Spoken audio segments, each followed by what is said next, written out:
So good afternoon, everybody, ladies and gentlemen. It's my pleasure today here to be the host of these sessions in which we are trying to explore a little bit of how to unlock the value of AI.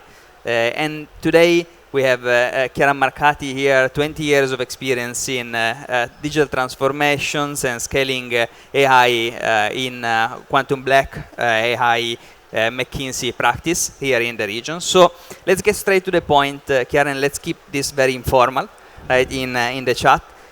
You've seen a lot of big digital transformations with big corporate, big players, and so on. You know, can you tell me what you think is the strategy out there, something that actually works, and maybe give us some, example of where you see successful transformations happen, right, and how did they happen? First of all, I think I want to apologize because you're going to get an Italian accent overload. It wasn't on purpose. It was just a coincidence. So now going back to your question, Alessio. So maybe let me step back a moment. And we in McKinsey, what we did, because we really wanted to unpack what are the recipe for the winner in AI versus the others, we really dissected the practices and tried to identify what really makes the leader the leader. I think there are a few things that came out. I think one is, and I think this for me is the really number one, is the transformation of AI. The owner of the transformation of AI is the business. And this doesn't mean, like many think, oh, I'm having my co-designing session with the business at the beginning of the journey. But it means the business is responsible, AI is in the scorecard, and AI is a major initiative for them, and they're responsible and accountable of the results. And this means, by the way, also that AI literacy of the business needs to be nurtured with it. That, I think, it's number one factor that we have seen leaders doing a lot. The number two factor is leaders don't talk use case. I think I have never heard a leader saying, oh, this year we executed 15 use case. Yeah, but they think about how they can reinvent their business. So think about their business. They dissect it in mini domains, whether it's like a revenue or even consumer revenue, whatever business it is. But really they dissect it in small chunk and they think, okay, this is the way I operate today. How can I operate differently tomorrow with AI? And use case just becomes a part of the roadmap. They are not the beginning of the conversation, but they are the end. And that's something that dramatically changed the conversation. And every domain is associated with true business problem. Yeah. The third one that I think it's also very important, and it's clear that leaders focus a lot, is they start where it matters and they focus where it matters. What does it mean? I hear many clients and many organizations and many leaders saying, oh, I'm going to do a use case here, use case here, use case here, use case here, so I can involve everybody in the transformation and we are all happy. That's not what success look like. What leaders do, they simply take their P&L and the revenue side, the cost side, or whatever area of impact they use to measure their success, and they focused on the biggest areas. And the biggest area that matters, where game change makes a difference for them. And then last practice, which came only recently, if I have to be honest, it's something that has started to become much more methodical and obvious in the recent years, tracking of the impact. So understanding what do you execute, how much people adopt, and how does the impact of the business comes out to be. So really like becoming analytical about that. I see. I think I resonate with what I'm hearing from you because, leading tech for big organizations, I see that every time that I am the driver, right, of that, sometimes things don't last, right? I don't know if it's because I'm bad, right, or if because the model doesn't work, that much. But you're right, in terms of being able to drive a change that lasts. Okay, if there is no business behind, then it crumbles down, right? So Actually, business up front. correct. It should be the driver itself. Now, one of the problems that I face also is that sometimes you ask to business what they want, right? And it's not always clear to them what they want to achieve. Sometimes because maybe they are confused of what AI can bring into the pictures and so on. So I saw that represent like a challenge sometimes, right, for the transformations itself. And I want to understand from you if it's something that you've seen across multiple domains, but also what are the other challenges that you have seen, okay, so far in these transformations. Let me start about this one. This challenge is actually quite significant, and it's simple because the level of AI literacy is not advanced everywhere. So it's like if I go to you and I talk about the fertilizer for roses, right? You'll get stuck and you don't know how to proceed the conversation. So it's exactly the same here. So when I speak to leader, I always lay out a rule. For the first 30 minutes of the discussion, we should not pronounce the word AI, the word use case, the word tech, the word machine learning.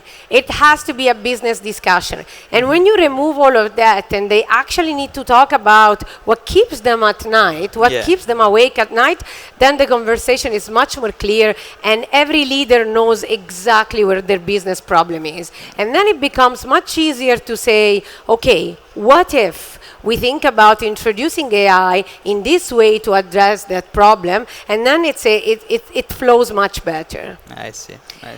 And I think one other thing, this links also with, if people start from the AI, they are not able to focus on what matters, because they focus on where they think they can use AI. I see. So, but this is also a transformations, like a cultural change transformations, right? It's about getting your people on board in thinking in a different way towards adopt this kind of mentality. So how do you unlock that? How do you make people think different? It's difficult, right, to change somehow the driver of someone.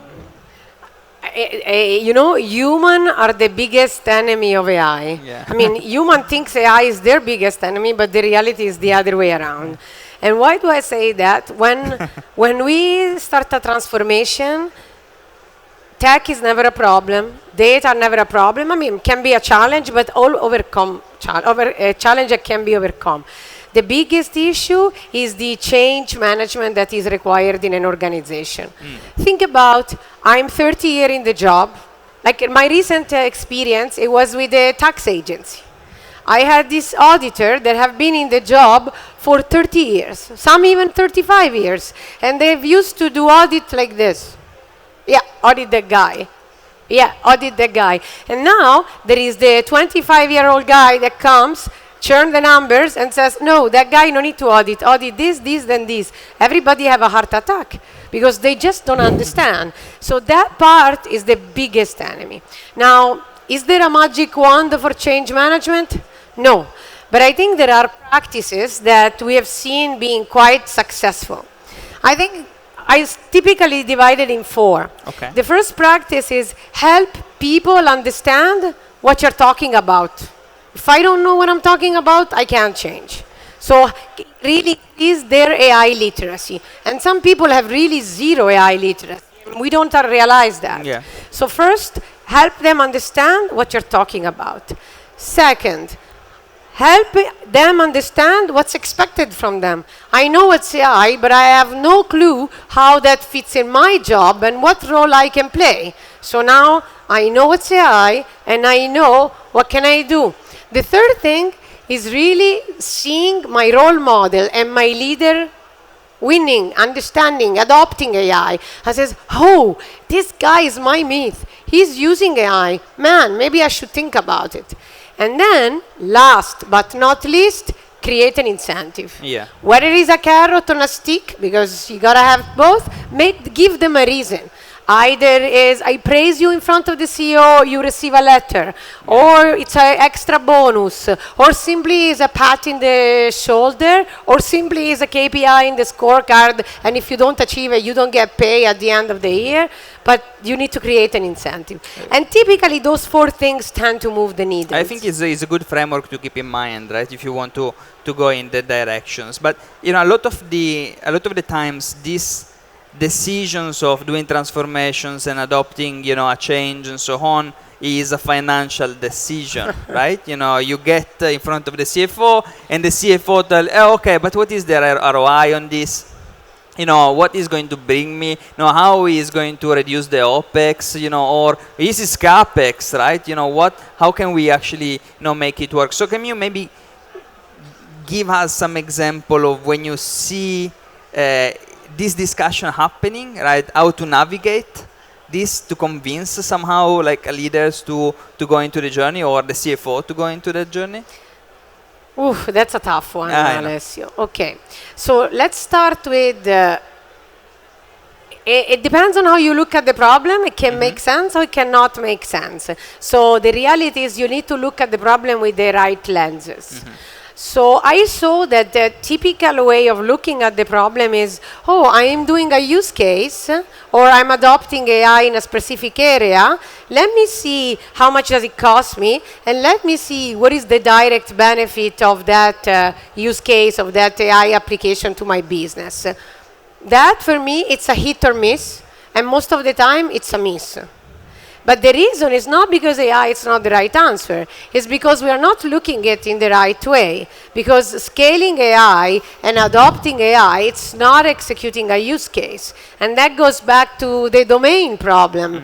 Let me look at a slice of my business. Let me think about how do I rewire that business. And then I have process benefit, people upskilling benefit, system modernization. I have a set of benefits that go beyond the use case of AI. Then I see that true transformation that brings and moves the needle on my P&L or my performance. Then you can do an ROI calculation. Because I think if you look at this too micro, you might lose the big picture where the game changing is. Yeah, I see where you're coming from. When you're looking at domain transformations, you can't just consider direct impact, you need to consider the indirect impact also, right? That sometimes is very intangible, right? It's difficult to somehow calculate. So you still need to have a component of a leap of faith that needs to comes into play. It can't be just like a financial decisions at this moment in time, right? You know, we have example in which we have direct impact on maybe cost saving, right? I have an example. I needed to do process mapping. Normally I would hire, you know, an agency or a partner to relook at all the processes. One of my guys came out and says, okay, I'm going to try to do it in-house. He went to the business leaders. The business leaders, you know, they were busy. Sometimes the processes are more complicated than how it looked like. It takes time to put them together. He chucked them into ChatGPT. No, he gave him the outlook. He put it into another tool to create the flow. He go back to the business leaders and says, okay, is this the process? They have 90% there, right? So it was easy to tweak here and there. Okay, and that result into a cost saving, a direct cost saving of not hiring an agency, right? So that is a typical example in which I saw this panning out well, but on a domain scale, you know, it's completely in a But Alessio, your example is actually a very good example because that gives a positive impact at use case level. But does this create enough conviction to your CEO, to your board member to truly say, now I'm going to create a revolution in my organization to adopt AI? I am not sure. Now, I think it's good to keep tracking a micro level, but the true ROI is seen as the magnitude of domain level. Yeah, I see. So clearly ROI is a big topic. Another big topic is productivity, right? And you know, the fact that with AI you both somehow, you know, make more, it becomes more productive, and also there is kind of like a different leveling of knowledge base. You know, people that have less domain knowledge, they can get more domain knowledge because now they're leveraging AI, right? So what do you think about how to handle the fear, right, of these two components that are coming into play? This is the biggest elephant in the room, right? Because this is let's be realistic as well. This is the first time that AI touches the knowledge worker. Because with the arrival of before automation was about the first level of automation was about labor, then more administrative task. Now is the first time that touches decision maker. So the people that needs to decide to adopt AI are also the one that they fear AI. So this is becoming like a huge challenge to even AI adoption. But then again, I go back to the dissecting of the DNA of the leaders. What we saw is that the leaders acknowledge that increase in productivity and, let's say, gained man hours. But they decided to reinvest that into the business. And the things that we have seen the most are two. One is some people are using it to reinvest into well-being. We have seen many thinking of 4 days working week, or part-time, or finishing earlier. So giving back some of the productivity to the employer, because then they come much more motivated at work. So counterintuitively, when they work, they're even more motivated, and they are much more passionate about their job. That's one thing we have seen quite a bit. But the overwhelming phenomenon we have seen is leader using that productivity to reinvent jobs. Let me give you an example. We are talking to a bank, and they had wealth managers. They look at wealth managers' old way of working. They spend 70% of their time preparing report, reading and researching about client, understanding what ticks you, what do you like, what you don't like. Now, they have actually shifted the equation the other way around. Only 20 to 30% is spent on report and everything, because with Gen AI, they wake up and everything is produced to them. They just need to put the name of their customer, and the reports are created automatically. So now they have true time to spend with the customer, empathize with the customer, understand what they want, even play more golf with the customer. And what they have seen is a significant growth in their top line, because the relationship that these people are being able to establish is way more meaningful and deeper. And then to another point that we were discussing earlier, there is a second degree of impact that changes the revolution of what skills you need to succeed at the job. Yeah. Because now I don't need to be analytical and a report producer to be a wealth management agent in a bank. I need to be top-notch at EQ. I need to top-notch at emotional intelligence. I really need to truly get under the skin of my client. So that revolutionized even the equation of recruiting and looking at the future of jobs. I think it's super interesting what you're saying, because somehow is very connected to the fact that higher level of productivity and efficiency release time, right? Now, one of the discussions that I was having with my wife was really about, okay, let's assume that tomorrow AI is really going to go exponentials, and we arrive to a point in which we see universal basic incomes, or those kind of solutions, years and years from now, right? But what I would do, she was asking what I would do in that context. What kind of job do I have to do? And having time back make you rethink entirely, okay, of what you can do with that time, right? And I do believe that we will see transitions both in the short term professionally into more empathy, more creativity, more continuous learning, right, through times, and then later on shift towards more purpose-driven activity, right, rather than the activities that normally now we do into the day-to-day. So I want to maybe close with one last question to you, Chiara. That is, because we are accelerating and going so fast, okay, how do we stay on top of it, right? When I was 10 years ago, I was actually being able to stay on top of different things evolving, fast enough in a controlled way. now I can't stay on top of all of these things at the same time. So what's your best advice in there? I mean, for the individuals or for the institution? Because I think it's quite a bit of different. I think honestly, the way, and I don't have the secret recipe, but for me, is really as an individual, I stay curious. I read everything, whether it's junk or good, and then I develop my perspective. But reading and really stay on top of everything helps a lot. And when I go to my client, one thing that I tell them is really shift operating model and be agile.